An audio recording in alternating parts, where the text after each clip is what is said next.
Today's episode is brought to you by the Daily Gardener Friday newsletter. You can sign up for the newsletter over at thedailygardener.org. Hi there, and welcome to The Daily Gardener, a podcast about garden history and literature. I'm your host, Jennifer Ebling, and today is May 18th, and I've got to put down the Simply Cheetos Puffs, the white cheddar Cheetos Puffs, because they're just too good. All right, here's what happened today in garden history. Today in garden history, we celebrate the birthday of Tsar Nicholas, the last emperor of Russia, the king of Congress Poland, and the Grand Duke of Finland. He was born on this day, May 18th in 1868, and he ruled from November of 1894 until his abdication on March 15th of 1917. But on this day, May 18th, back in 1918, Nicholas was celebrating his 50th birthday, and he was essentially under house arrest by the Bolsheviks, along with the rest of his family, the Romanovs, in Yekaterinburg, the fourth largest city in Russia, and the entire family was holed up in a private home called Ipatiev, or the House of Special Purpose. And this birthday, his 50th birthday, would sadly be his last. Later on in June of that year, Nicholas wrote in his diary, "It was unbearable to sit that way, locked up and not be in a position to go out into the garden when you wanted and spend a fine evening outside." And around that same time in June, his wife Alexandra wrote, "Out in the garden, fearfully hot, sat under the bushes. They have given us half an hour more for being out. Heat, airlessness in the rooms intense." And by the 23rd of June, Alexandra noted the wonder of breathing in the fresh summer air whenever she got the chance. And she wrote, "Two of the soldiers came and took out one window in our room. Such joy, delicious air at last, and one window no longer whitewashed. The air in the room became clean, and by evening cool." Nicholas observed, "The fragrance from all the town's gardens is amazing." Well, this would be one of the family's last moments of happiness. On July 17th, 1918, the entire family, including their children and most faithful servants, were brought to the basement and executed. Today, there is nothing left of the Ipatiev house.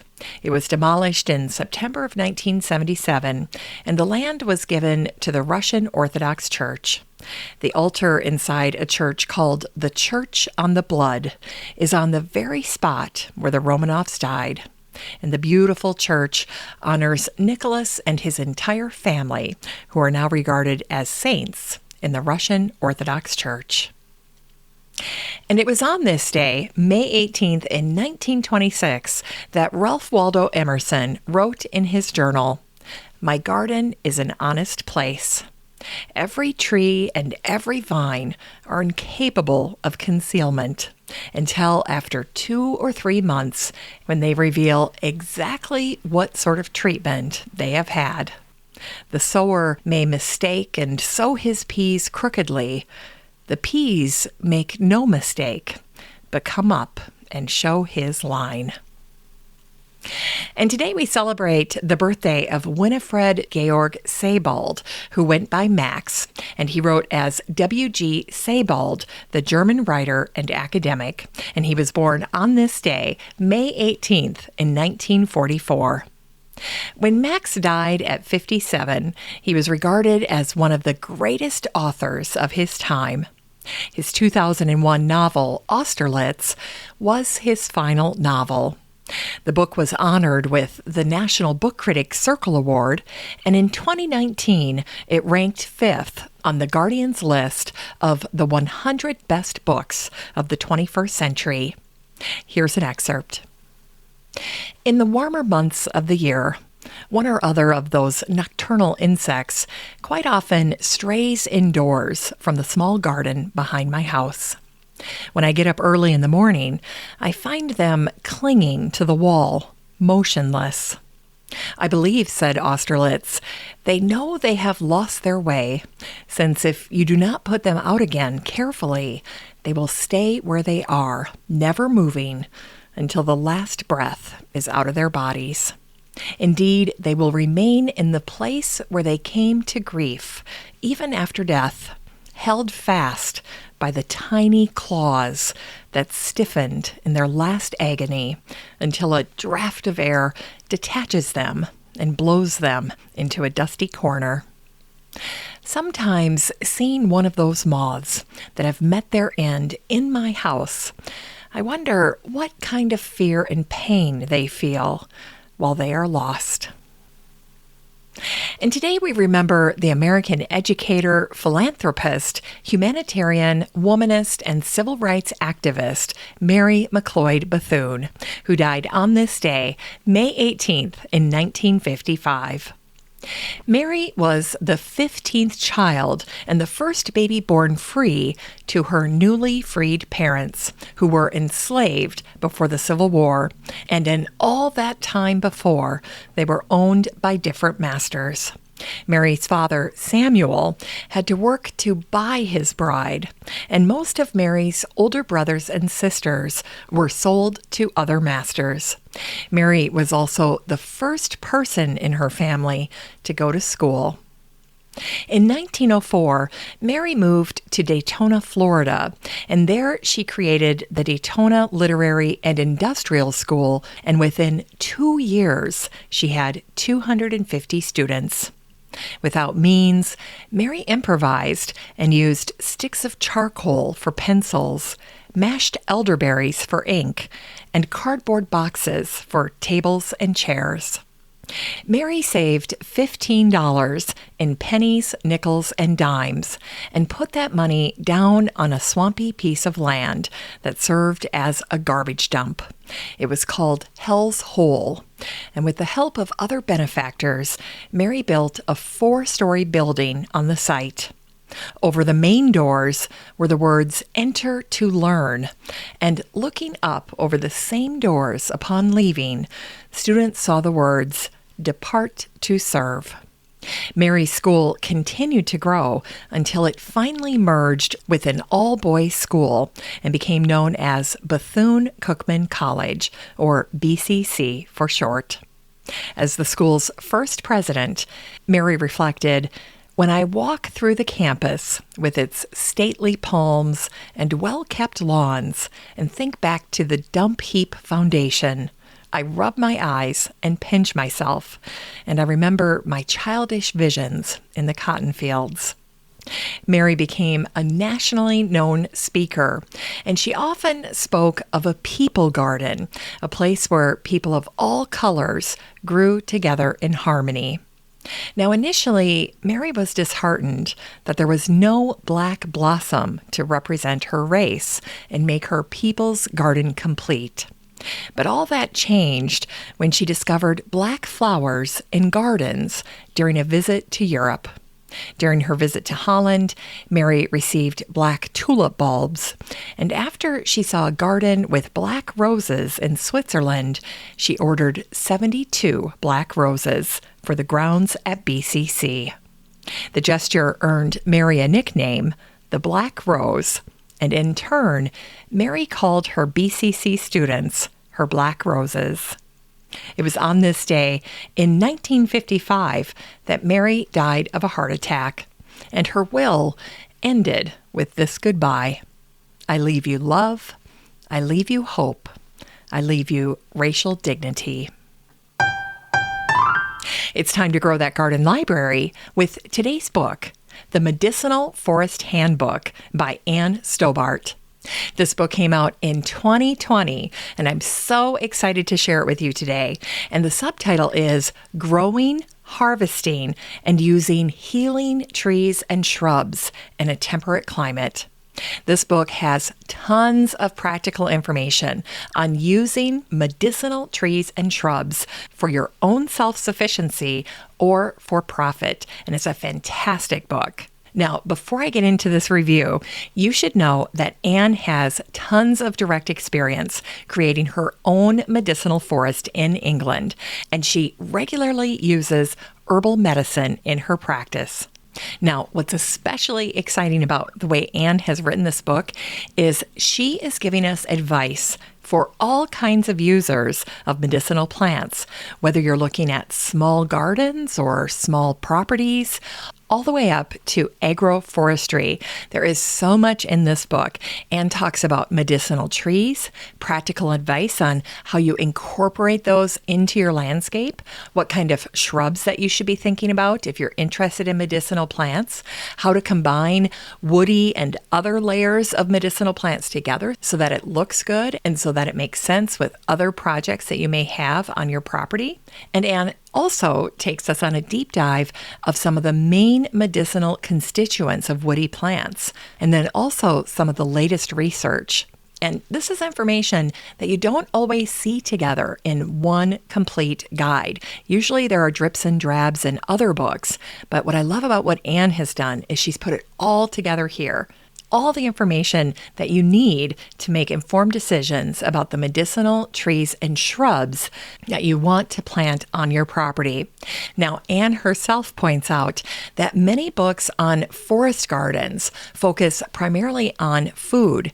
And so to have a book that talks about medicinal forest gardens is especially unique and valuable. And so what Anne is doing here is sharing her wisdom when it comes to harvesting so that you can create your own herbal remedies. And here's what Anne wrote in the foreword to her book. I love herbs, and I'm especially passionate about medicinal trees and shrubs. This book is not only about how you can cultivate and harvest them, but it's also intended to provide you with the basis for creating your own medicinal planting design and herbal preparations.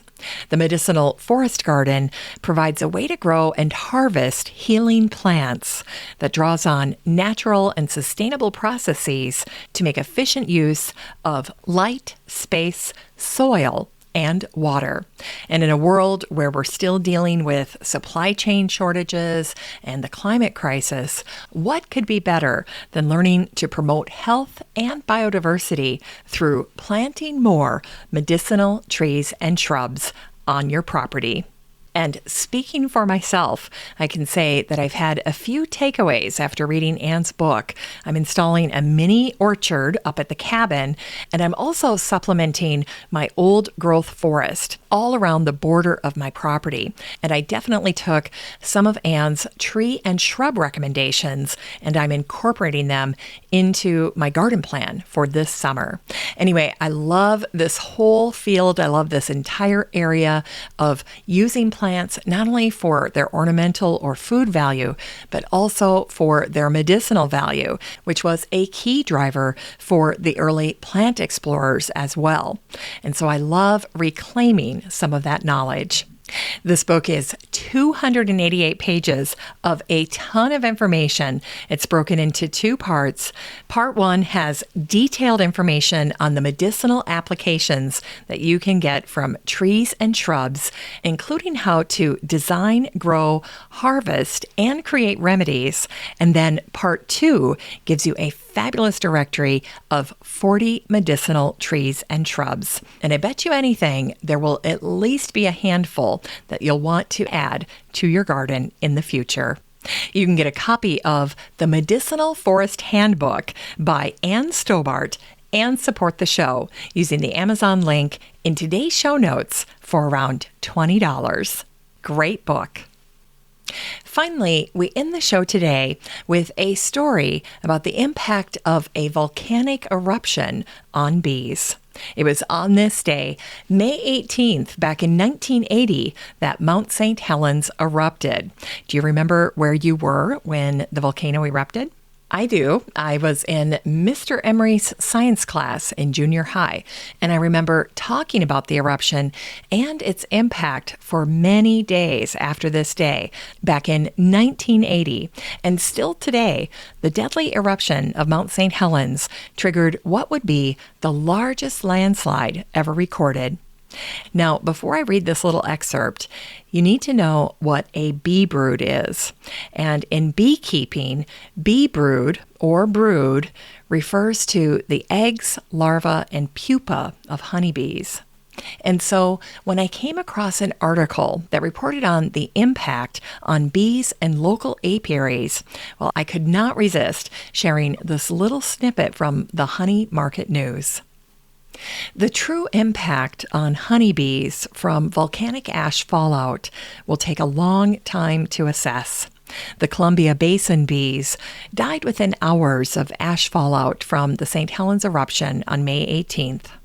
The second eruption on May 25th caused great stress in the hives in southwestern Washington. Brood was pushed out, and colonies with new queens introduced 1 or 2 days prior to the eruptions were killed. Central Washington bees took 3 to 4 days to die or remove brood from the hives. Bees were affected by ash collecting in their respiratory systems, resulting in suffocation or loss of moisture and eventually death. Beeswax cannot be used because of the abrasive ash residue that cannot be removed. And then the article ends this way with this little interesting detail, I thought. They wrote, bees avoided foraging on anything that was covered by ash fallout. Yet, they would go to any blossom that had opened since May 19th. Smart bees. Well, that's it for today's show. I hope you get to spend some time outside in your garden today. And if you do, think for a moment about the Romanoff family and how they savored every moment that they could spend in the garden. Thank you so much for listening to today's episode. And just remember that you have a standing invitation to join the free Facebook group for listeners of the show. The next time you're over at Facebook, just search for Daily Gardener Community, where you'd search for a friend and then request to join. And if you'd like more of the Daily Gardener, you can subscribe to the newsletter over at thedailygardener.org. And don't forget that you can also show your support for the show by using the Buy Me a Coffee link over at the website or in today's show notes. This is Jennifer Ebling.